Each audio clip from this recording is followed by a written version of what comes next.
Olá, bom dia. Vamos começar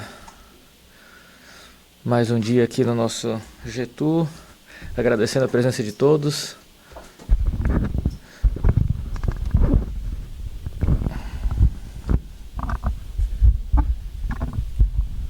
Estão me ouvindo bem? Então, agradecendo a presença de todos. Eu sei que hoje temos a mudança de horário, então talvez algumas pessoas se confundam, mas estamos aqui para fazer a abertura hoje. Eu vou fazer a lição de abertura. Meu nome é Luiz Berti. Temos um outro Luiz Neto ali, que falará conosco hoje sobre o Livro dos Espíritos. Mas eu queria falar do Evangelho. E hoje eu trouxe uma lição de abertura para a gente. Trouxe um tema que apareceu para mim ontem. Eu recebi a inspiração de trazer esse tema, um tema que não poderia ser mais atual, que é o capítulo 8 do livro Pão Nosso, que é este livro psicografado por Chico Xavier através do Espírito Emmanuel. O segundo livro da coleção Fonte Viva. Quem tiver interesse em adquiri-lo, a gente tem aqui na nossa biblioteca. E é um livro super interessante, porque ele divide, Chico Xavier, através do Espírito Emmanuel, divide em vários temas. São 100 e poucos temas que ele traz. Ele lê um trecho de uma palavra, de uma frase que está escrito num dos evangelhos, e sobre esse trecho ele discorre o tema e traz reflexões para a gente aprender. E é um livro de leitura diária, então não é um livro para você ler como um romance todo, né? Enfim, lendo continuamente, mas é um livro até interessante para quem faz o evangelho no lar, usá-lo para complementar o estudo e complementar as discussões no evangelho do lar. Então, capítulo 8, Ansiedades, do livro Pão Nosso, é o que eu vou falar hoje. E ele fala o seguinte: lançando sobre ele toda a vossa ansiedade, porque ele tem cuidado de vós. Então isso está na primeira epístola de Pedro, e ele aqui está se referindo a Deus, né? Pedro está se referindo a Deus. E nessa epístola, a primeira epístola que Pedro escreve, e com o objetivo de...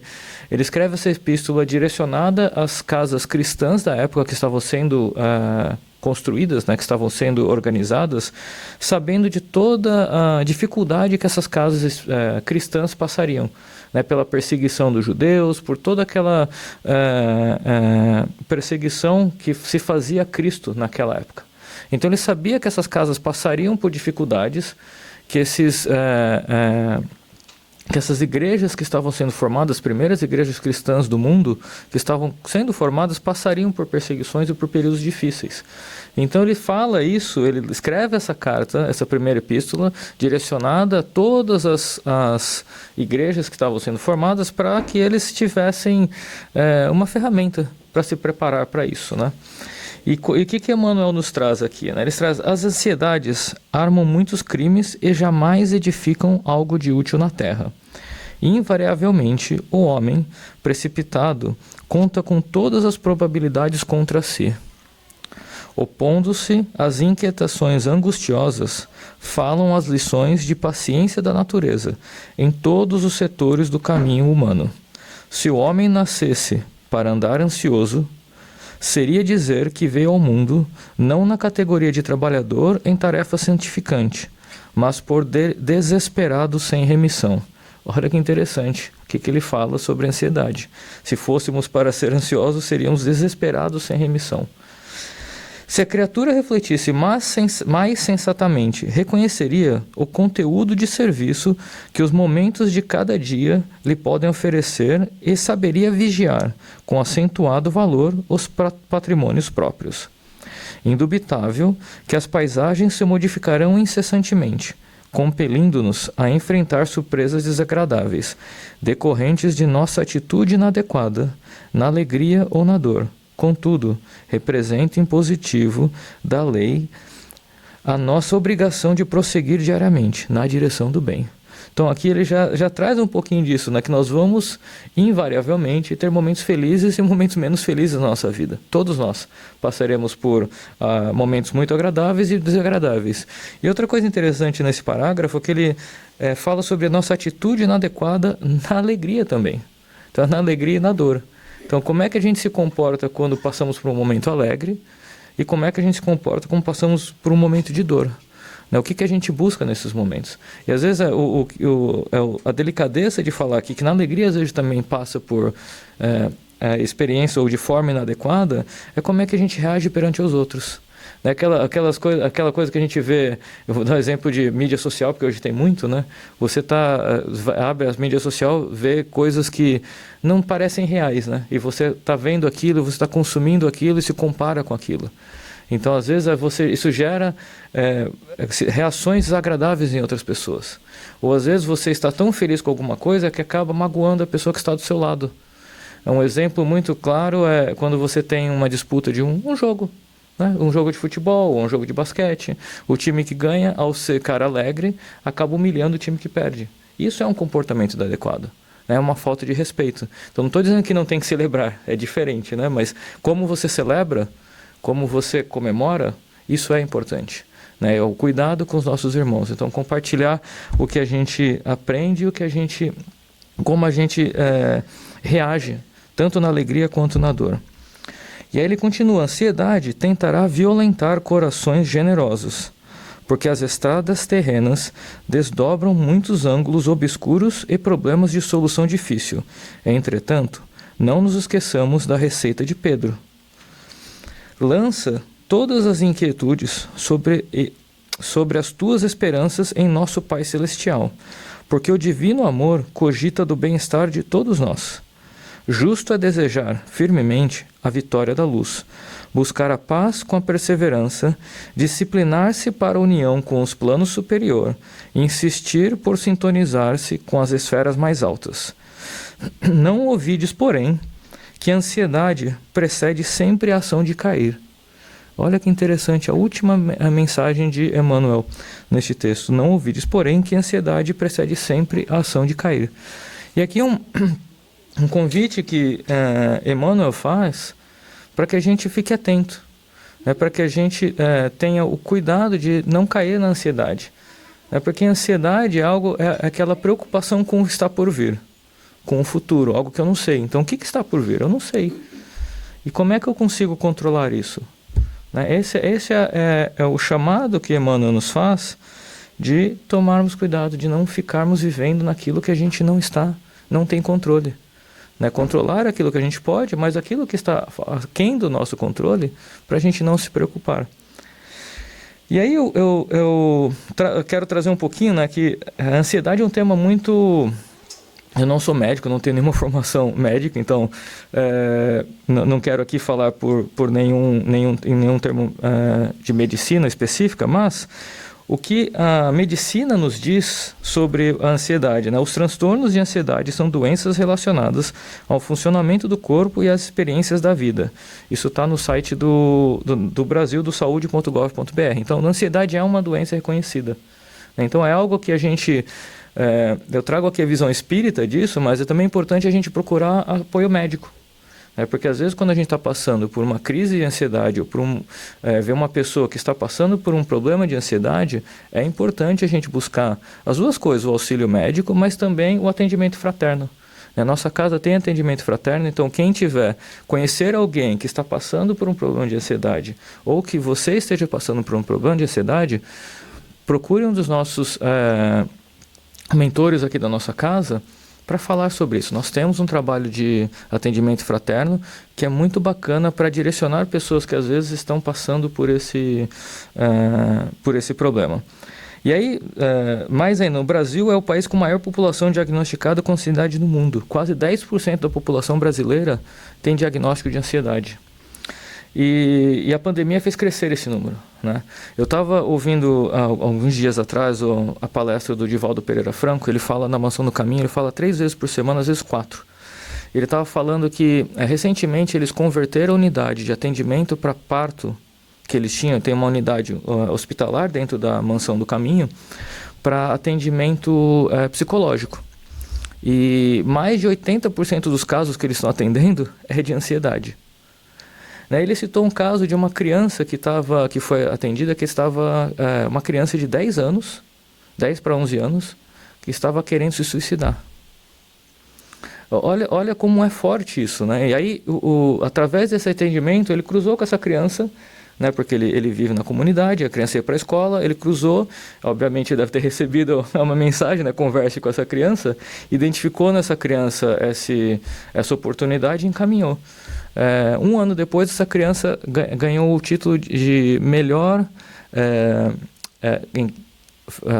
através da escola, né, que eles estudam, a escola do Mansão do Caminho, que é a melhor escola do estado, ele ficou em segundo lugar em geografia, em estudo de geografia do Brasil, de avaliação. Então você vê uma criança que estava indo super mal com problemas, através do atendimento fraterno da casa, ela saiu daquela situação que eu estava pensando em se matar, porque não via o futuro, ela falava, eu não tenho pai, eu não tenho mãe.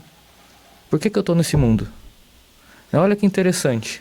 Um atendimento fraterno que prestou presente para estar lá com ela. Apesar de essa criança tinha uma casa, tinha uma escola para ir, ela não tinha um amor, ela não tinha um presente. Ela não estava ali sentindo com as pessoas junto com ela. E aí o Espiritismo tem bastante literatura para a gente nos amparar sobre o tema de ansiedade, né? Jesus já lá atrás tem uma passagem que está escrita no Evangelho de Mateus, no capítulo 6, os versículos de 19 a 21 e depois 25 a 34.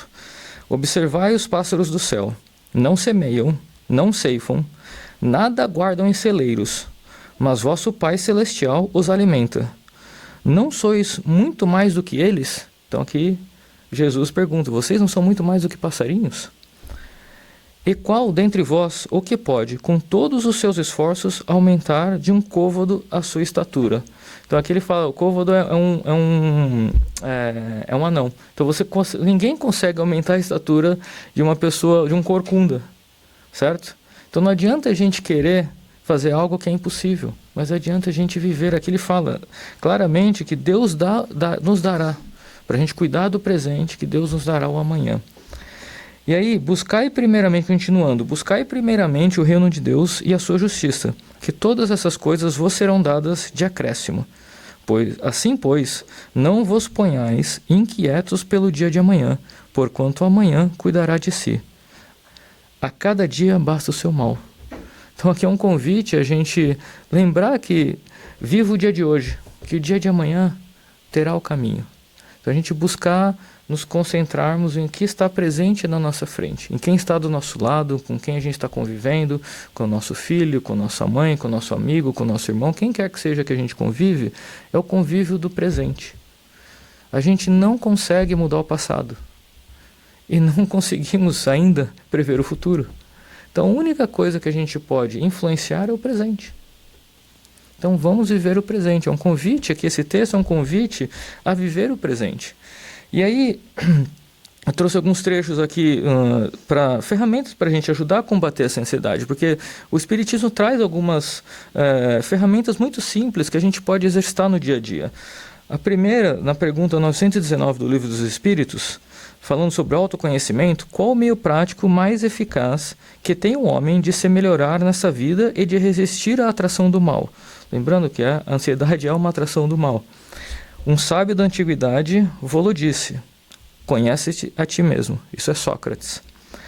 Concebemos toda a sabedoria desta máxima, porém a dificuldade está precisamente em cada um conhecer-se a si mesmo.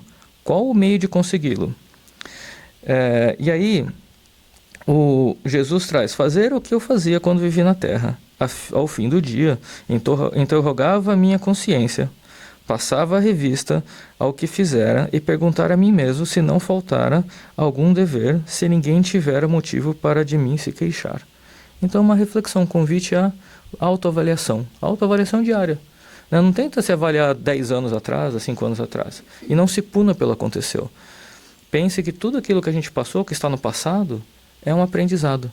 Então, aprendendo e reconhecendo, a gente consegue melhorar o futuro, melhorar o presente, viver um presente diferente para que a gente tenha um futuro melhor. Outra ferramenta é a meditação, e no livro Conflitos Existenciais, a Joana de Ângeles, que é uma psicografia, que é a mentora do Divaldo Pereira Franco, fala, nunca esquecer-se igualmente que a meditação, induzindo a calma e ao bem-estar, inspira a ação do bem.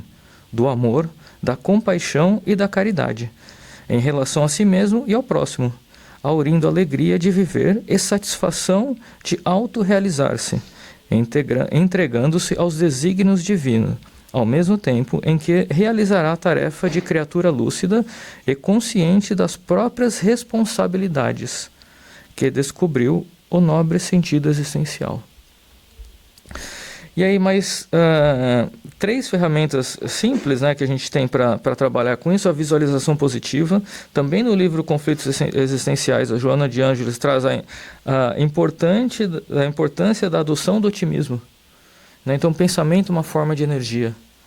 Então, primeiro, tudo que a gente tem na nossa vida, onde a gente forma primeiro o nosso pensamento. Por exemplo, eu quero um carro, ou eu preciso de um carro. Onde eu vou construir esse carro? Né? Na minha mente, eu preciso de um carro para me locomover para trabalhar, para levar meu filho para onde ele precisar, para poder me divertir no final de semana, qualquer que seja o motivo. Então, primeiro você constrói isso na sua cabeça. E aí você fala, tá bom, como é que eu faço isso? Eu preciso trabalhar, ou eu preciso guardar dinheiro, ou eu preciso fazer isso. Então você vai construindo o seu plano aonde? Na mente. Então, tudo aquilo que a gente consegue, primeiro começa pelo nosso pensamento. Então, não se esqueça da importância do otimismo e do nosso pensamento, que é nele, essa energia positiva que a gente gera, que vai nos ajudar a conseguir aquilo que a gente almeja. Gratidão. Também, Joana de Ângeles fala sobre ter a gratidão sobre aquilo que a gente tem e sobre aquilo que a gente passa. Né? Uma coisa que eu aprendi, né, lendo o Livro dos Espíritos, muitas vezes pergunte não por que estou passando por isso, mas para quê. Entenda para que eu estou passando por certas provas, ou o que eu preciso aprender, para que eu estou passando por isso, qual o aprendizado que eu posso tirar disso. Então é sempre mudar a pergunta, né? Em vez de pensar, puta, por que Deus fez isso comigo? Pense, para que eu estou passando por isso? O que eu preciso aprender ainda que eu não aprendi para melhorar? Então, para que eu estou passando por isso? E por fim, a oração. Se soubesseis quão grande bem faz a fé ao coração e como induz a alma ao arrependimento e à prece. Isso está escrito no Evangelho segundo o Espiritismo, no capítulo 27, escrito por Santo Agostinho. No capítulo Pedi e Obtereis. Então, a oração. Qual a importância da oração? De você se conectar com Deus, de você se conectar com essa energia positiva. E por fim, que eu sei que meu tempo já está esgotado, eu queria só deixar a frase que começou isso, né? Lançando sobre ele toda a vossa ansiedade, porque ele tem cuidado de vós. Então, o convite que eu faço é a gente aceitar o passado, ou seja, entender que o que passou, aceitar, amar e viver o presente. É onde a gente pode mudar, é o que eu posso influenciar. Então, aquelas pessoas que estão perto de mim, aquelas pessoas com quem eu convivo, é onde eu consigo agir. É o único momento que a gente tem total controle, é o presente. Eu não mudo o passado, não mudo o futuro, eu construo o presente. E ter fé no futuro. Então, através de aceitar e se responsabilizar pelo passado, amando e vivendo no presente, tendo fé naquilo que está por vir, lançando a Deus as minhas ansiedades, a gente consegue conviver de uma forma mais tranquila, conviver melhor, acalmar os nossos corações, acalmar os nossos pensamentos e ter a certeza que amanhã será um dia melhor e que a gente vai aprender dia após dia. Então vamos nesse momento, fechando os nossos olhos, agradecendo a Deus Pai Todo-Poderoso por mais esse dia, por mais essa semana que passamos, agradecendo por essas palavras que Emmanuel nos traz para refletir sobre um tema tão relevante, tão importante na nossa atualidade, que nós possamos, através de nossas orações, nossa energia positiva, de nossos pensamentos positivos, lançar nossas ansiedades e nossos problemas a Deus, para que Ele nos guie, nos auxilie no dia a dia, a termos a tranquilidade e a calma para tomarmos as decisões corretas, para agirmos com amor, com caridade, com compaixão para todos aqueles que nos cercam. Que possamos exercitar a caridade no nosso dia a dia, auxiliando aqueles irmãos que estão em necessidade. Que possamos direcionar essa luz, essa paz, àqueles nossos irmãos, encarnados e desencarnados, que estão na necessidade, tanto aqui como em todas as partes do nosso globo terrestre, e em especial aquelas regiões que ainda estão em guerra. Que Deus possa iluminar os seus governantes, alimentando de luz e de amor os seus corações, para que encontremos uma solução pacífica para acalmar todos esses conflitos e que possamos viver o presente, amando cada momento que passamos, tenhamos fé no futuro e sigamos auxiliando os nossos irmãos no nosso dia a dia. Que assim seja, graças a Deus. Então vou passar agora a palestra para o Dino. Muito obrigado, bom dia.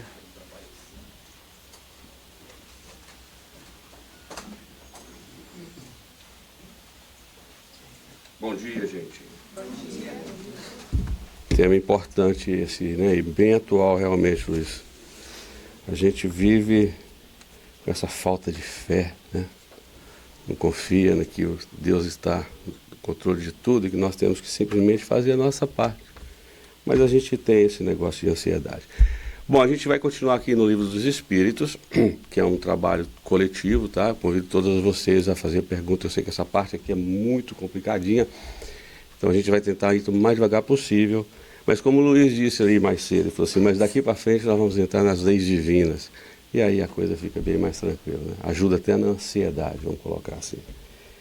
Nós estamos na pergunta 610 e nós estamos ainda falando dos três reinos, né? Minerais e as plantas, os animais e o homem. Daqui a pouco a gente vai entrar no terceiro, que tem um nomezinho esquisito, chama metempsicose. Ok, a 610, então, Kardec, dando continuidade ao seu estudo, ele fala, ele pergunta, né, a espiritualidade superior: ter-se-ão enganado os espíritos que disseram constituir o homem um ser à parte na ordem da criação? E a resposta que eles dão é simples: não, mas a questão não fora desenvolvida. Olha só como que essa resposta nos ajuda a vencer até esse momento atual que o Luiz trouxe na abertura dele. Eu sempre falo que a gente sempre conecta um com o outro, né? Parece que a gente combina as coisas, mas não é. Isso é coisa dos mentores da casa, da espiritualidade que nos auxilia o tempo todo. Eles falam, não, mas a questão não fora desenvolvida. Demais, há coisas que só a seu tempo podem ser esclarecidas. O homem é que, com efeito, um ser à parte, visto possuir faculdades que o distinguem de todos os outros, e ter outro destino. Aí essa frase aqui é que sempre me marcou. Olha só, a espécie humana é a que Deus escolheu para a encarnação dos seres que podem conhecê-lo. Então essa é a nossa missão. Esse é o nosso trabalho. Nós estamos já na parte humana, nós já vimos que os outros reinos, né, da criação, a doutrina espírita traz uma diversidade, uma coisa muito diferente a respeito da criação. Coisas que muitas vezes você não pode nem conversar com ninguém, porque as pessoas acham que, né, mas é uma questão de estudo mesmo, uma questão que vai vir à tona, e como na próxima resposta disse, demais há coisas que só a seu tempo podem ser esclarecidas. Como já em outras perguntas, nós já recebemos a resposta de que nós não temos ainda todas o conhecimento, mas o nosso orgulho ainda nos impele a achar que nós ainda sabemos tudo, que estamos bem na frente. Olha o tempo que vivemos. Achamos que, né, somos os melhores, que estamos, mas olhando para trás. Olhando para frente, não, nós ainda estamos muito aquém. E o homem, essa parte onde nós estamos, essa encarnação e essas encarnações que nós vamos, reencarnações que vamos ter, é exatamente para nos levar ao ponto onde poderemos conhecer a Deus. Porque, como eu disse na outra vez que eu estive aqui, baixem a bola, porque nós nem sabemos o que é Deus. Nós não entendemos o que é Deus. Nós sabemos que Ele existe e que Ele está no controle de tudo e que Ele nos ama. Mas nós não o conhecemos. Nós não sabemos, nós somos filhos dele, mas não o conhecemos. Né? Então, esse é o nosso objetivo. E isso, por si só, já deveria o quê? Acabar com a nossa ansiedade. Né? Chegarmos lá. Então, assim, fechando essa parte, né, dos animais e o homem, eu acho que fechou essa pergunta e essa resposta de uma maneira muito simplória, mas que abrange tudo, né? Abrange tudo. Nós somos parte do todo, assim como vamos ver na metapsicose, mas ainda temos muito que aprender, muito que andar, caminhar, né? Alguém quer colocar alguma coisa? Você me lembrou as parábolas. As parábolas do Mestre Jesus. As parábolas ficaram, a gente na época não entendia direito, hoje são mais explicadas, você entende com mais facilidade. Um pouco mais, né? Lembrou Nicodemos, a conversa de Jesus com Nicodemos? Sim. Deixou ele perdido sobre o renascimento. Renascimento. A reencarnação da moda. Com maior tranquilidade. O segredo é esse mesmo. Quanto mais você estuda, mais você aprende. Que, aliás, são palavras de Jesus, né? Quanto mais você procura, mais você vai ser mostrado. Bater e abrir usar. Então a gente tem que procurar. Quanto mais a gente procura conhecer, entender, mais rápido a gente está caminhando nessa estrada aí. Sim, e a doutrina espírita, ela é muito elucidativa, em termos de tudo, porque ela vai explicando aos poucos, mas vai nos trazendo a cada volta que a gente dá nesse livro dos Espíritos, se você cai um domingo aqui nessa parte, um domingo ali na outra parte, as coisas vão juntando e você vai se desenvolvendo, vai aprendendo com o tempo.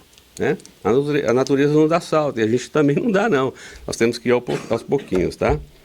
Então vamos lá. Nós vamos entrar agora no estudo da metapsicose. Aí como é que o camarada não fica ansioso quando você pega o livro dos Espíritos e fala assim, eu que vou ter que falar desse negócio? Não é verdade? Você já fica, eu já falei, quando eu peguei domingo passado, eu falei, meu Deus, eu vou dizer que... E a semana correu e trabalha e corre sem tempo, chegou sexta-feira, eu falei, e agora? Mas vamos lá. A pergunta 611. Oi. Tá ali, né? Vocês estão colando agora. Eu não gosto desse negócio, não. Vocês dão a resposta. Ah, não, mudou, né? Eita, aí sim. Ok. A Elisa mudou? Que legal. Ok. Porque da outra vez eu estava falando. Vocês colocam a pergunta e a resposta, e quando você pergunta, todo mundo está colando aí, sabendo qual é a resposta. Não é por aí. Então vamos lá. Metapsicose. O terem os seres vivos uma origem comum no princípio inteligente não é a consagração da doutrina da metapsicose? Agora eu vou fazer a pergunta. Quem sabe o que é metapsicose? Levanta a mão. Só levanta a mão. Então vamos lá. Olha aqui. Eu vou dar uma pincelada e depois a gente lê a resposta para poder ver se faz algum sentido, tá bom? Eu fui procurar, né, lógico, para ver se eu encontrava alguma coisa de diferente e tal. E aí eu trouxe assim, quando você coloca no Pai dos Burros, no Google, a resposta vem religião e filosofia religião. Na religião, eles falam assim, olha, presta atenção, movimento cíclico por meio do qual um mesmo espírito, após a morte do antigo corpo em que habitava, retorna à existência material, animando sucessivamente a estrutura física de vegetais, animais e seres humanos, ou reencarnação. Olha só como eles colocam a palavra reencarnação junto de uma coisa que não fez muito sentido, porque, peraí, a gente reencarna no homem, né? No corpo de homem, nós estamos indo para frente, que a doutrina nos ensina que a gente não regride, nós só vamos para frente. Se você voltar e reencarnar em outro reino que você já passou, então não funciona, você está voltando, né? Achei estranho. Na filosofia e religião complicou mais ainda, que falou assim, doutrina que professa esta crença difundida pelos misticismos especulativos do orfismo, e pitagorismo, e adotada de correntes filosóficas como o empedociclismo, platonismo e neoplatonismo. Concepção semelhante encontra-se em religiões originais, como o budismo e o hinduísmo. Eu também não. Porque eu falei, eu não vou nem procurar, eu poderia, vamos aprofundar nisso aqui. O que é isso, o que é isso e tal, e tentar fazer uma... Para quê? Para quê? Vamos manter dentro da nossa doutrina, porque as explicações são muito mais simples. E é por isso que a doutrina é elucidativa, igual eu falei. Qual a diferença para a doutrina espírita? O termo metempsicose refere-se ao renascimento do espírito. Eu estou lendo aqui, eu vou falar para vocês. O espírito com letra minúscula. Humano em espécies não humanas. Enquanto o termo reencarnação é usado apenas em referência à reencarnação humana. Né? Zalmino Zimmermann, no livro Perispírito e Evolução dos Seres, ele traz uma pincelada maravilhosa a respeito desse assunto. Eu vou tentar falar antes de ler a resposta do Livro dos Espíritos, tá, gente? Ele fala assim, ó, a essência da vida existe em todos os reinos. Filhos da luz divina, somos toda energia dessa energia divina, portanto, os irmãos em todos os reinos. A origem das inúmeras reencarnações pela qual passamos não chegam nítidas à nossa percepção humana. Tudo o que sabemos, pela lógica divina, é que nossos caminhos foram traçados desde a mônada. Vou explicar o que é mônada daqui a pouco. A partir dela, atravessamos inúmeros reinos, entre eles os mais conhecidos, que são o mineral, o vegetal e o animal. Ou seja, não somente esses, mas vários, né? Mas esses são o que a gente estuda também nesse estado. E aí ele grifa, estagiando nas mais variadas espécies e angariando em cada uma um pouco a mais de conhecimento até chegarmos à condição na qual nos encontramos hoje. Ou seja, nós saímos da mão do Criador como mônadas, princípio inteligente, princípio divino, ok? Que é o que fala na Bíblia como é que é? A centelha divina, certo? É o que fala lá. Então a palavra mônada vem do grego de mona, significa unidade ou aquilo que é único. Cada uma mônada é única, é diferente, assim como todos os filhos dos mesmos pais são todos diferentes, certo? Então cada mônada é única. E aí teve um camarada que chama Leibniz. Ele era um matemático que veio na época de Newton, e ele fala o seguinte, segundo ele, né, define-se mônada como uma substância simples que não possui partes, sendo indivisível, dotada de percepções e tendências. Ou seja, cada uma sendo única e dotada de percepções e tendências, ela vai se desenvolvendo através dos tempos. Certo? A mônada são um número infinito e não tem nascimento nem morte. Deus criou filhos e filhas no estado espiritual, chamadas de centelhas espirituais, individualizadas do Criador ou mônadas. Essa foi a nossa primeira inteligência e a nossa primeira identidade individualizada. Então, quando a gente fala que nós passamos pelos reinos, e muitas vezes confunde a cabeça de muita gente, nós imaginamos assim, como estamos hoje. E não é por aí. Nós vamos desenvolvendo através dos tempos, né? Criados todos da mesma forma e vamos passando por tudo isso, né? Dessa maneira, são eternas e não há duas mônadas perfeitamente iguais. A sua imensa série se dispõe em escala hierárquica ascendente. Continua da ínfima mônada até a suprema. Qual que é a suprema? Quem é o Criador de todos? Deus. Né? Deus. De forma bastante simplista, podemos dizer assim. A mônada espiritual sairia das mãos de Deus, fazendo um estágio no reino mineral. Evoluindo, passaria ao princípio espiritual, onde faz estágio no reino vegetal.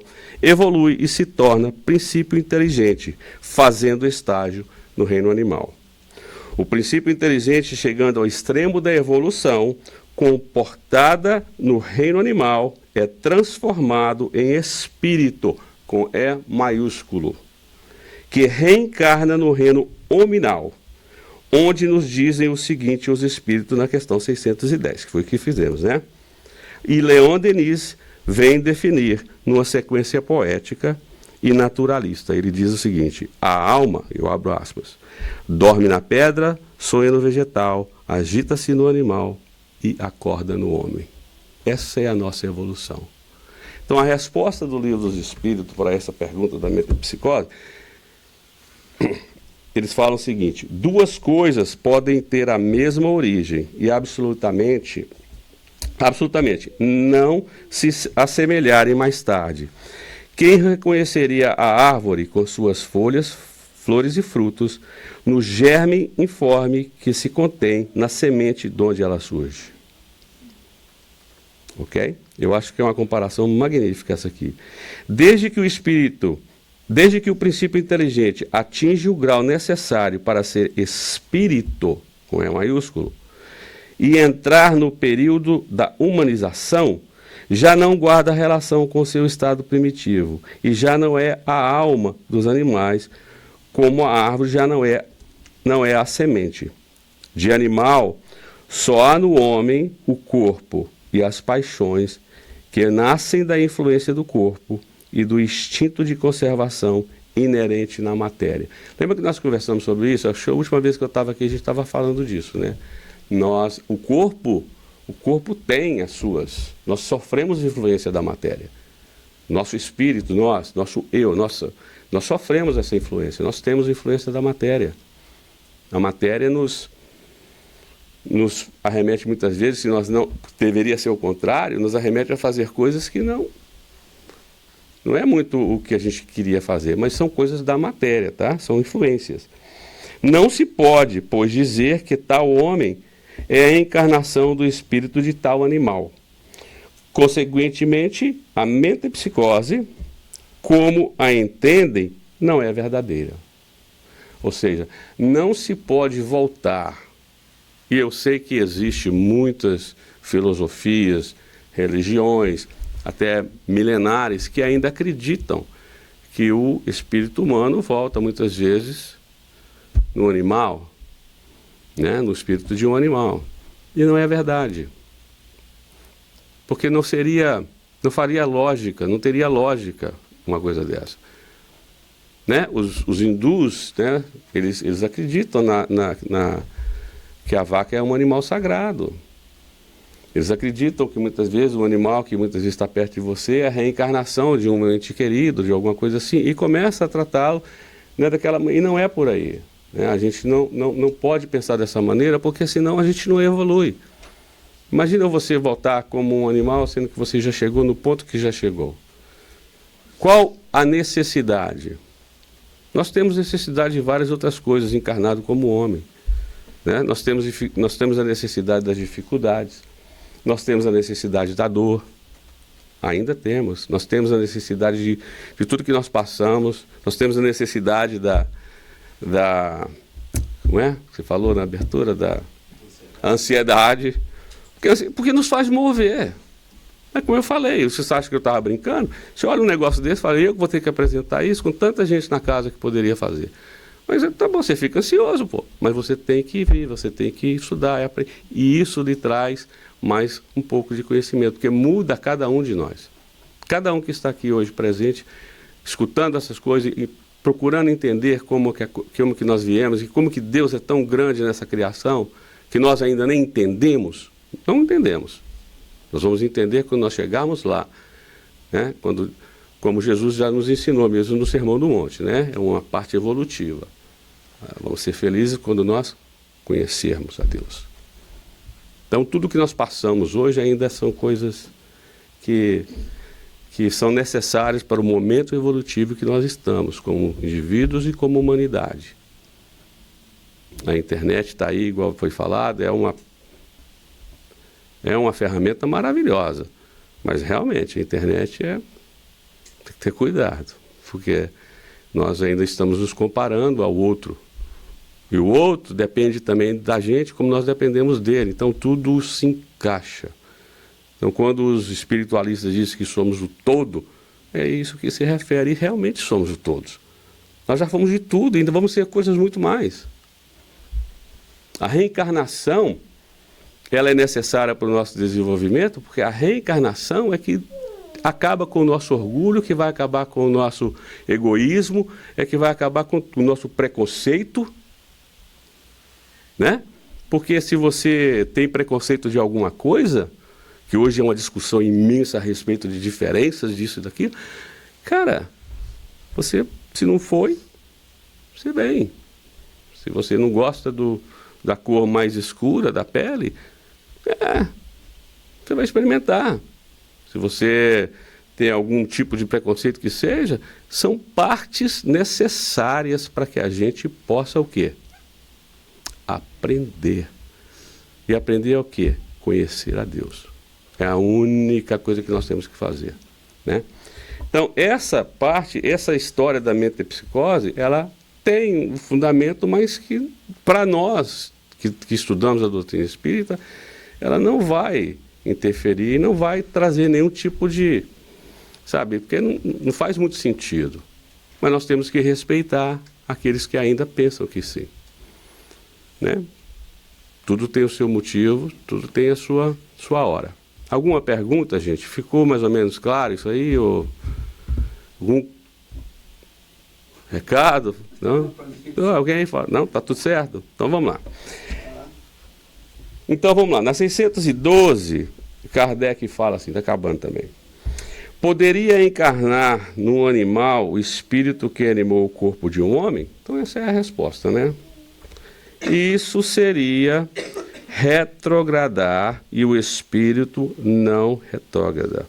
O rio não remonta à sua nascente. Aqui está na 118, isso já foi falado antes no livro dos Espíritos. Aqui tem muito disso. A espiritualidade nas respostas muitas vezes nos remete a perguntas anteriores, porque Kardec tem essa, no seu estudo, né, quando ele fez a compilação do livro dos Espíritos, ele aproveitava um certo... o que estava se discutindo para poder fazer uma pergunta que ele já tinha feito antes, e muitas vezes a espiritualidade nem tinha muita paciência. Já dissemos isso, eles voltam na pergunta tal, e aqui nos remete a ela. Mas é exatamente o que a gente está falando. O tempo está chegando ao fim e não se pode voltar atrás. O que nós aprendemos, nós guardamos conosco. Deus não tiraria isso da gente. Nós podemos o quê? Estacionar. Nós podemos nos animalizar. Nós podemos, sim, como espírito, acabar com o nosso perispírito, que é o nosso corpo espiritual, através do nosso pensamento, através das nossas atitudes, e nós podemos, sim, transformarmos-nos em animais. A evidência traz isso. Tem aqui dentro desse estudo, para a próxima semana, quem for fazer, vai entrar nesse assunto. A evidência traz esse tipo de coisa. De espíritos que se apresentam animalizados. Mas isso não quer dizer que ele é um animal. Assim como o encarnado age como um animal, mas isso não quer dizer que ele seja. Ele está agindo como. É uma diferença muito grande, né? Então, assim, voltar ao que nós já passamos, que nós aprendemos, não é o nosso objetivo. O nosso objetivo é andar para frente. Nosso objetivo é evoluir sempre. É ter encarnações necessárias, né, para que a gente possa aprender. Então, se hoje, muitas vezes, a pessoa passa dificuldade, pode ser que numa próxima ele venha experimentar o quê? A abundância do dinheiro, né? A abundância das coisas, para que ele aprenda que aquilo ali não vai lhe trazer felicidades, não vai te levar a lugar nenhum. É simplesmente um momento da sua vida, porque nada que é do mundo material nos pertence. Nós estamos aqui de passagem. Certo, gente? Então vamos lá. Evangelho, agora com o Luiz, obrigado pelos ouvidos. Fala vocês estão caladinhos, mas entrem nessa questão e procurem estudar, porque abre bastante a nossa ideia da criação e do que nós temos que fazer, tá? Um bom domingo a vocês.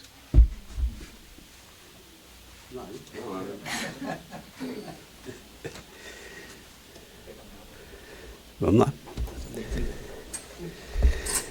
Bom dia a todos.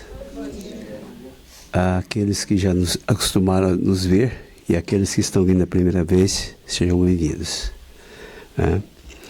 É sempre interessante nós observarmos o quanto a humanidade hoje busca algo e muitas das vezes não sabe literalmente o que quer. E esse é um dos fatores que leva à ansiedade. E a ansiedade não nos leva ao quê? À perfeição. Porque ansiedade, o espírito ansioso, muitas das vezes se perde num caminho que muitas das vezes conduziria ele a uma perfeição. E como Kardec sempre nos colocou a respeito de que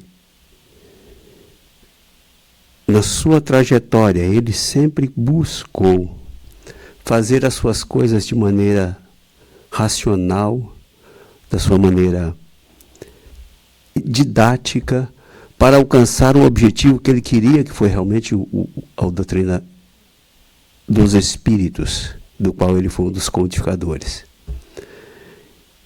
Então, se ele fosse ansioso, colocasse todas as informações de que ele recebeu no decorrer desse tempo que ele passou, transformando isso hoje que nós temos em mãos, nós não teríamos condições de carregar todo esse parafernália de livros. Muitas mensagens ele descartou, mais de 80% do que ele recebeu. Então, quando nós falamos a respeito de sede perfeitos, que está no capítulo 17, nós vemos uma mensagem que Kardec colocou a respeito, intitulando-se Os Bons Espíritas. Mas voltando um pouco ao livro dos Espíritos, a questão 625, Kardec pergunta o quê? Qual o melhor exemplo e modelo para que nós possamos alcançar a perfeição? E a resposta é simples, que os Espíritos da codificação nos dão: Jesus. Então nós observamos que para alcançarmos um processo que nos dá como modelo o Cristo, nós temos que ter serenidade. E digo isto porque é o seguinte, na obra Boa Nova, de Humberto de Campos sempre colocava, quando Jesus ia fazer um comentário, ou a mesmo até fazer uma demonstração a uns de seus discípulos, Humberto de Campos coloca: e o Cristo serenamente dirigiu a palavra a Ananias, a Simão Pedro e outros.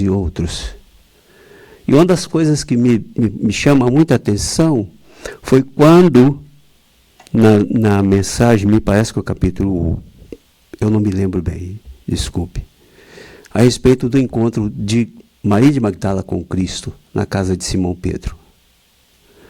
Quando ela o viu, ela percebeu, pelo olhar sereno que ele tinha para com ela, não aquele olhar de um homem pela beleza que ela tinha, mas de alguém que ela sentiu que ele, com aquela serenidade, entregou a ela algo que há muito tempo ela não tinha, que é o verdadeiro amor. Então, por isso que o Cristo, quando nos trouxe esse modelo que nós devemos nos espelhar, nos trouxe também o Consolador prometido, que é essa doutrina que hoje nós professamos. E para nós termos uma ideia, eu vou ler alguns trechos pincelados a respeito dessa mensagem, os bons espíritas. E assim Kardec começa: bem compreendido, mas sobretudo bem sentido, o Espiritismo leva aos resultados acima expostos. Isto vai ser em relação à mensagem anterior, que fala a respeito do homem de bem. Está lá. Que caracteriza o verdadeiro espírita como o cristão verdadeiro, pois que um ou mesmo é que outro. O Espiritismo não institui nenhuma nova moral, apenas facilita aos homens a inteligência e a prática da do Cristo, facultando fé inabalável e esclarecida aos que duvidam ou vacilam. Isto é, todos nós temos os nossos vacilos, Todos nós temos as nossas dificuldades, que é natural no estágio evolutivo que nós encontramos. Nós não podemos deixar de dizer a nós mesmos, sou imperfeito. Mas hoje, esclarecidamente, eu tenho que procurar algo melhor. E esse algo melhor, quem nos ofereceu foi o Cristo. E o Cristo sempre trouxe nas suas passagens aquele fator que nós estamos sempre discutindo e vendo que ele realmente tinha razão.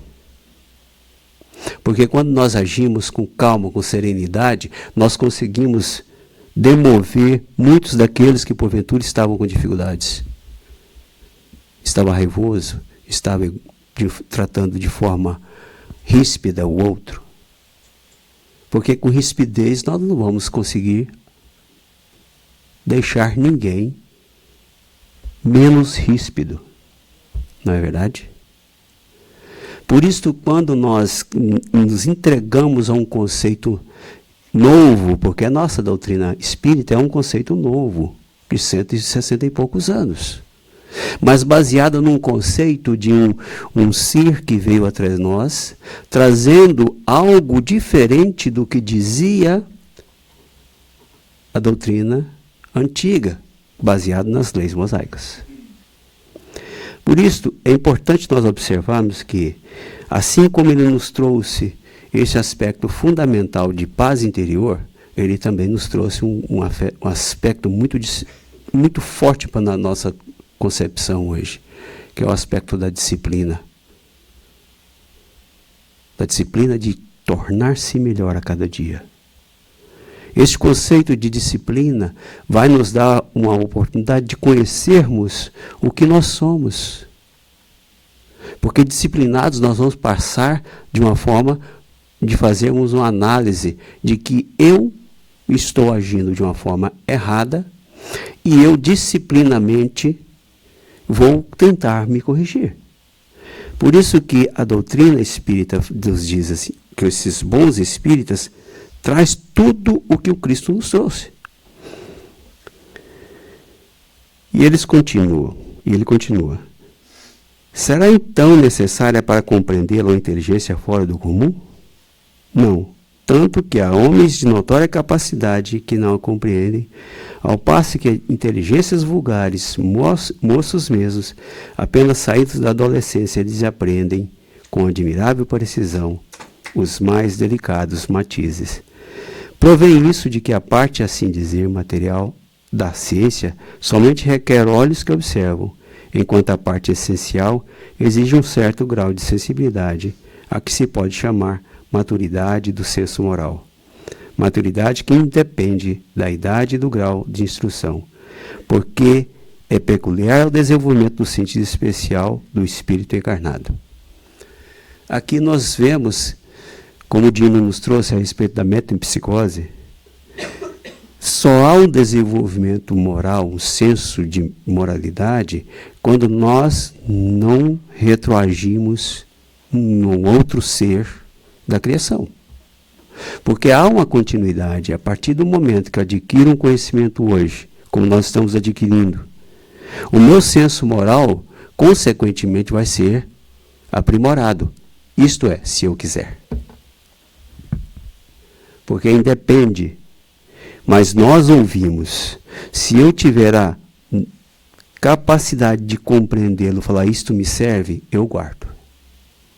Muitas das vezes vai ficar de uma certa forma, de uma linguagem subliminar que eu ouvi, ou não sei onde, mas um dia o nosso espírito vai lembrar. Nós não perdemos nada. Nós temos um backup infalível que ninguém é capaz de deletar.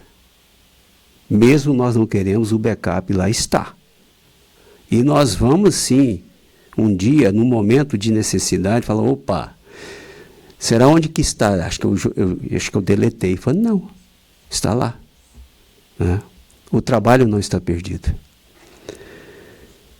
E ele vem dizendo, aquele que pode ser com razão qualificado de espírito verdadeiro e sincero, se acha em um grau superior de adiantamento moral, O espírito que nele domina de modo mais completo a matéria, dá-lhe uma percepção mais clara do futuro. Os princípios da doutrina lhe fazem vibrar fibras que nos outros se conservam inertes. Em suma, é tocado no coração, pelo que inabalável se lhe torna a fé. Um é qual músico que alguns acordes bastam para comover, ao passo que outro apenas ouve sons. E aqui vem aquela célebre frase que Kardec nos diz: reconhece-se o verdadeiro espírita pela sua transformação moral e pelos esforços que emprega para domar as suas más inclinações. Enquanto um se contenta com seu horizonte limitado, outro que aprende alguma coisa de melhor se esforça por desligar-se dele e sempre o consegue, se tem firme a vontade. Por isso nós vamos falando a respeito de vontade, e a respeito de reconhece-se o verdadeiro espírita pelos esforços que faz para domar as suas más tendências. Vamos nos remeter um pouco a Paulo. Porque nós sabemos que Paulo, este grande apóstolo que nos trouxe hoje, na época atual, esses conceitos, porque se não fosse ele que incentivou Lucas e outros a escreverem a respeito da passagem do Cristo, nós não teríamos isto. E Paulo, na época Saulo, teve alguns contratempos contra uma doutrina nova que estava nascendo, que era o cristianismo nascente. E ele foi contra. Lutou com unhas e dentes para combater essa doutrina que estava nascendo. Mas por quê?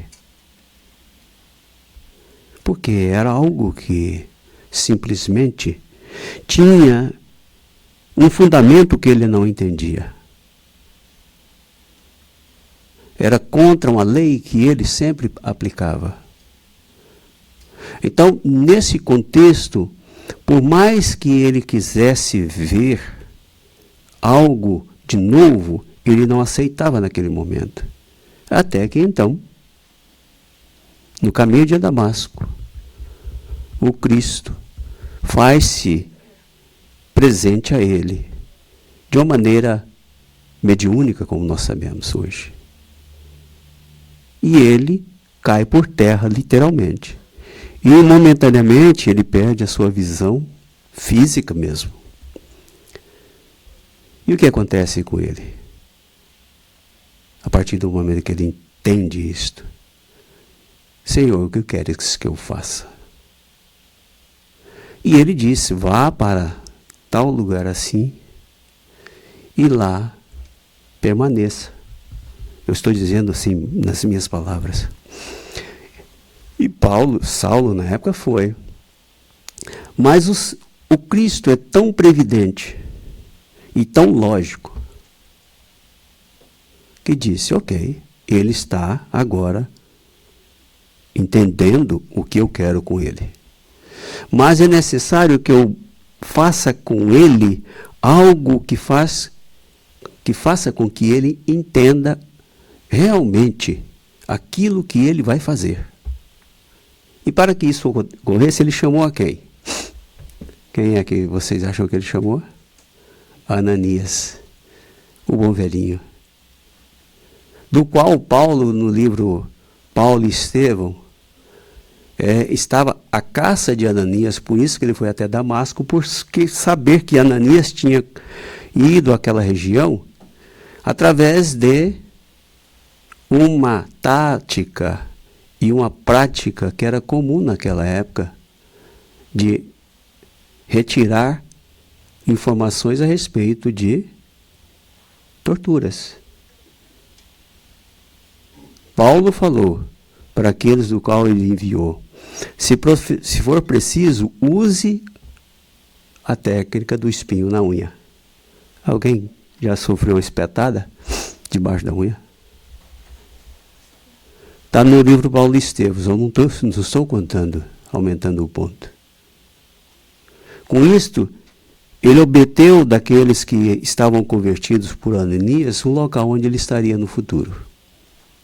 E lá ele foi, por isso que no caminho de Damasco ele teve isto.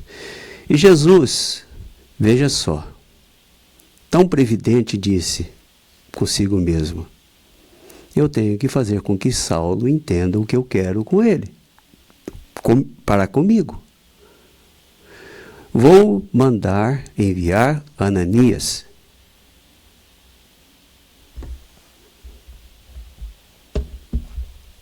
Previdente.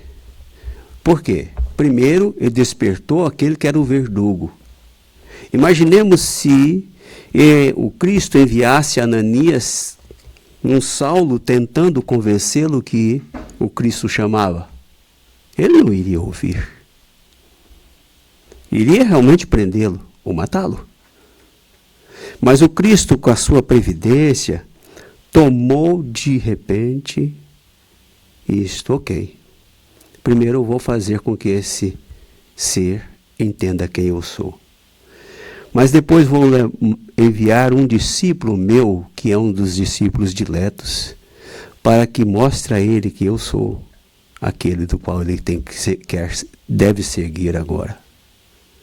E Ananias, como um ser altamente, não temente, mas obediente ao Cristo, porque ele confiava, foi.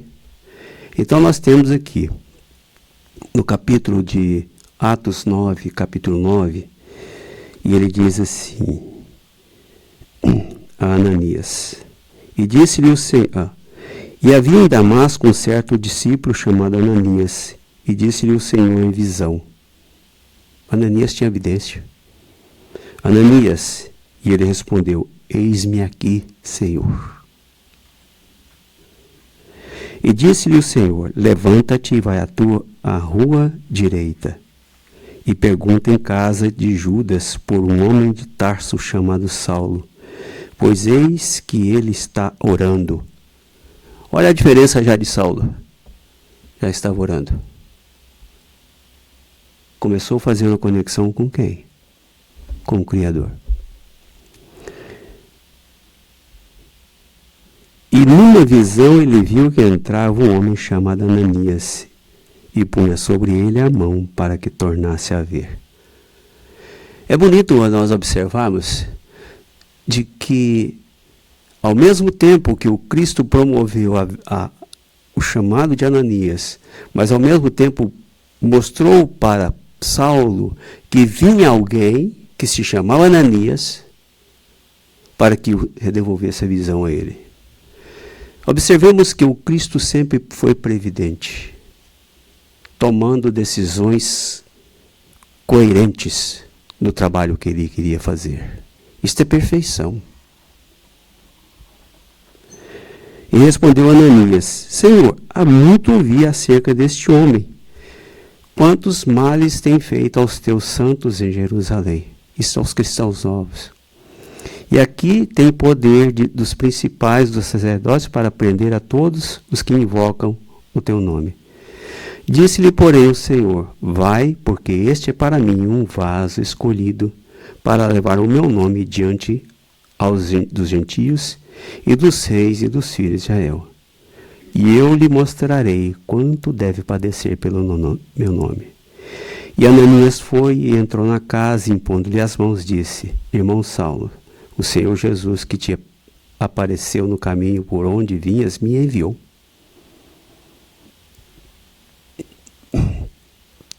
para que tornes a ver e sejais cheio do Espírito Santo. Pois bem, essas mensagens que todos nós ouvimos nos mostram o quanto Cristo está nos levando a um entendimento mais racional do quanto nós devemos ser previdentes com a nossa vida. Com o conhecimento atual que nós temos da doutrina espírita, nós temos que usar da lógica. Por que eu sofro?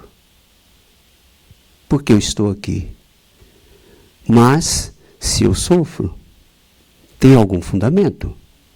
Se eu preciso crescer, eu preciso melhorar o meu conhecimento. São aspectos que no decorrer do tempo, Paulo também fez esses questionamentos. E para que ele pudesse entrar verdadeiramente no trabalho da difusão da doutrina do Cristo naquela época, ele passou 3 anos no deserto se preparando, se fortalecendo, porque durante 40 anos depois ele foi um dos precursores e um dos maiores pregadores da doutrina cristã. Tanto é que ele fala aos hebreus, aos tessalonicenses, aos coríntios e tudo mais, dando-nos mostras de que hoje, se tornamos essa doutrina amiga que nos acolhe, é para que nós possamos ter uma ideia de que nada é feito por acaso. Há um planejamento. Há algo que nos faz sentir que o conceito cristão hoje, de maneira não nova, mas de uma maneira mais clara, porque a doutrina dos Espíritos, como foi dito mesmo, não trouxe nada de novo, mas simplesmente alargou o conhecimento de nós que aqui estamos, para darmos-nos o entendimento de que eu sim sou responsável pelo meu próprio crescimento e não outro. Conhecimento, hoje nós temos verdadeiramente tudo aos nossos pés ou aos nossos olhos. Num tocar de dedo, nós temos informações que muitas das vezes, naquela época, nós éramos a época da Barça, né? Quem lembra? Ninguém lembra. Tá vendo como é que é? Pesquisava Delta Larousse, né? Para fazer uma pesquisa tinha que ir na biblioteca, porque era caro. Hoje nós temos, num piscar de olhos, a telinha abre, nós temos isto. Isso é um conceito que nós hoje temos que ter o bom senso e sabermos planejar o que nós vamos ver. É lógico que nós vemos assim também tranqueiras, mas vemos que aquilo já não me atrai mais, porque hoje eu tenho um outro objetivo na minha vida. Por isso, quando nós vemos a respeito de providência e a lógica dela, o próprio Paulo trouxe para os hebreus no capítulo 10, no versículo 32, como o Luiz nos colocou aqui. Emmanuel retira alguns trechos, mas ele não coloca muitas das vezes os trechos que são assim, completos. Ele sempre busca alguma coisa e retira. E este trecho, na mensagem 60, que se titula Lógica da Providência, ele nos diz assim: depois que fostes iluminados, suportastes grandes combates de aflições. Mas o trecho em si, ele diz assim, mais ou menos no sentido de que, eu tenho que achar aqui, ele coloca da seguinte forma, no versículo 32, ele vai colocar um pouco antes da seguinte forma: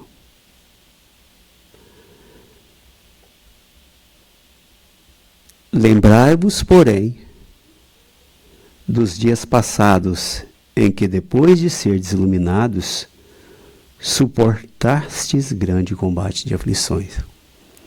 Ele está remetendo aos hebreus que lembre-se antes de que vocês foram iluminados, né? Suportastes grande combate de aflições. E este capítulo especialmente ele fala, Paulo rememora a eles de que a lei mosaica, quando punia, era punição de morte praticamente por qualquer coisa que se fizesse. E nestes trechos ele vai demonstrando que não há necessidade dos sacrifícios, das ofertas e tudo mais. E este outro Deus que ele coloca aqui é um Deus que não vê os pecados, entre aspas. Ele entende que todos nós somos aqueles que vamos errar, mas esses erros não são computados como punição, mas como aprendizado para um caminhar melhor. Então nós observamos que o Evangelho do Cristo nos trouxe algo diferente do que as leis mosaicas que falava do olho por olho, dente por dente. Isso nos dá a entender que a inteligência humana foi caminhando de tal forma que não há necessidade mais de fazermos esses tipos de sacrifícios, de ofertas, para que possamos crescer em espírito. Isto é um caminho evolutivo muito grande. E essa mensagem, o Emmanuel nos traz da seguinte forma: os cultivadores da fé sincera costumam ser indicados no mundo à conta de grandes sofredores. Há mesmo quem afirme afastar-se deliberadamente dos círculos religiosos, temendo o contágio de padecimentos espirituais. Quantos dizem, eu não quero seguir a doutrina espírita, exige muita coisa da gente. Exige demais. Eu tenho que ser bonzinho. Não, ele nos fala a respeito do que eu devo fazer para ficar melhor. Mas, não vou seguir essa doutrina, não, porque tem que fazer isso, aquilo, lado. Nós estamos acostumados com coisas mais fáceis, de que alguém lhe impôs as mãos, como no passe, e todos os nossos problemas estão curados. Muitas vezes as pessoas que adentram a casa espírita pela primeira vez, adentram pelas dificuldades espirituais que passam. O Espírito de verdade disse: espíritas, amai-vos e instruí-vos. Então, a partir do momento em que aqueles que adentram a casa espírita, primeiramente ele tem que ser amado, acolhido. E em segundo plano, o instruí-vos, como Luiz mesmo disse. A casa oferece os cursos. Conhecer, para depois que possamos caminhar com as nossas próprias pernas. Isso é um sentimento de que nós estamos querendo também a caminhar para a perfeição. Se nós assim não o fizermos, nós ficaremos eternamente dependentes de outro para solucionar os nossos problemas. E isto não é bom, porque estaremos nós sempre, de uma certa forma, caminhando como muletas. E muitos espíritas ainda não têm que consultar os meus amigos espirituais para ver o que eu posso fazer, o que eu devo fazer. Muitos querem que os espíritos decidam tudo por nós. Mas quando nós éramos adolescentes, convenhamos, eu não, quero ter a minha independência, pai. Quero ter a minha independência, mãe. Isso é nosso. Nós queremos crescer. Não queremos ficar eternamente sob a tutela de alguém que um dia nos criou. Não. E Deus quer que assim sejamos. Saiamos da tutela dele, crescendo como Cristo nos mostrou, mas sabendo que a fonte criadora também deve ser valorizada, pois é esta a importância que temos que ter. E Emmanuel continua.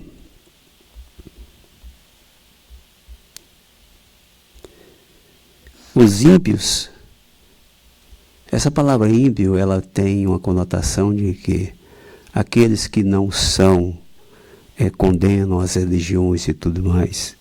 Os ignorantes e os fúteis exibem-se espetacularmente na vida comum através de traços bizarros da fantasia exterior.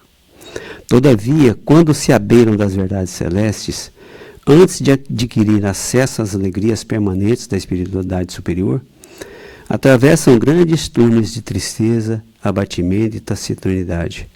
O fenômeno, entretanto, é natural, porquanto haverá sempre ponderação após a loucura e remorso depois do desregramento.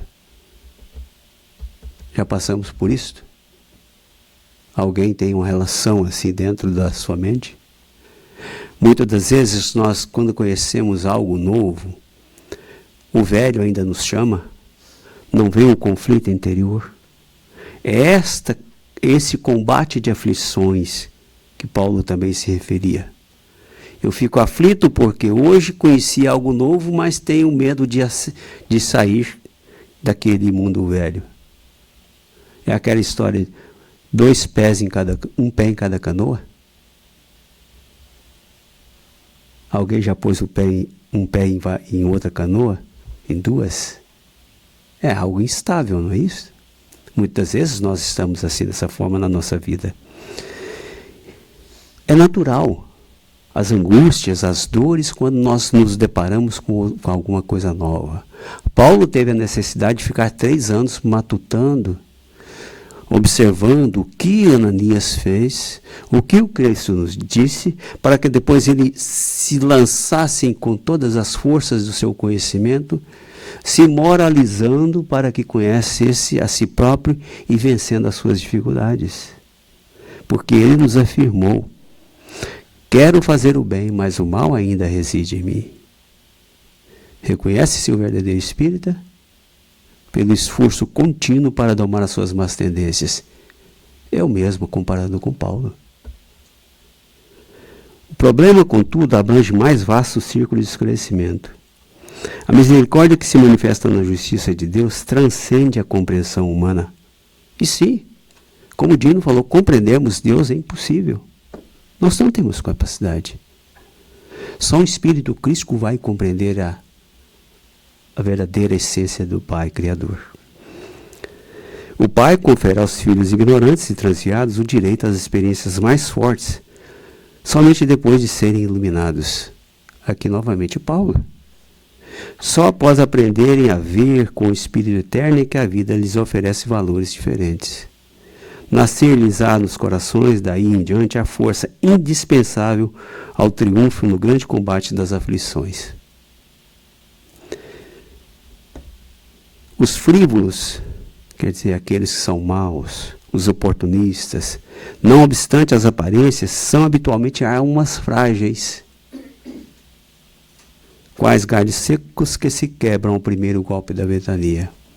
Muitas vezes aqueles que são rudes, não rude na parte de ser do conhecimento, mas rude no seu proceder, naquela angústia, muitas das vezes, que está ali indo contra tudo e todos, muitas vezes exibe uma fragilidade, ele encobre uma fragilidade minto.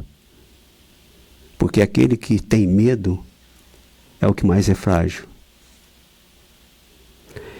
Os espíritos nobres que suportam as tormentas do caminho terrestre sabem disto. Fortalecer na fé, no entendimento de que, a partir do momento que Paulo galgou os espaços e carregando este grande sentimento de gratidão ao Cristo, foi pregando o seu evangelho através do seu exemplo. Não abandonou depois de chicotadas, prisões e tudo mais, porque ele tinha certeza absoluta do porquê que ele estava lutando e por que ele tinha que fazer isto. Será que nós hoje estamos preparados para abandonar o homem velho? Já com o conhecimento que a doutrina espírita nos concede? Uns balançam a cabeça que não. Outros acham que vou tentar. Outros querem. Será que eu consigo? Todos nós achamos que não conseguimos. Mas a oportunidade é para todos. Só a luz espiritual garante o êxito nas provações. Só a luz espiritual garante o êxito nas provações. Que luz espiritual é esta? A luz do conhecimento. De que nós não estamos sozinhos neste barco que é a humanidade. Nós temos oportunidade de ir e vir. Nós temos oportunidade de crescer também quando estamos no plano espiritual. Nós temos condições de crescer também quando estamos na matéria. E esta doutrina dos Espíritos nos fornece esse material, essa ferramenta para crescermos. Por isto, não baixemos a cabeça diante das dificuldades, para que isto seja possível no nosso caminhar. Porque cada um de nós que aqui estamos, somos capazes de vencer a nós mesmos, sermos melhores a cada dia, buscando, enfim, a oportunidade de servir ao Cristo, onde nós estivermos.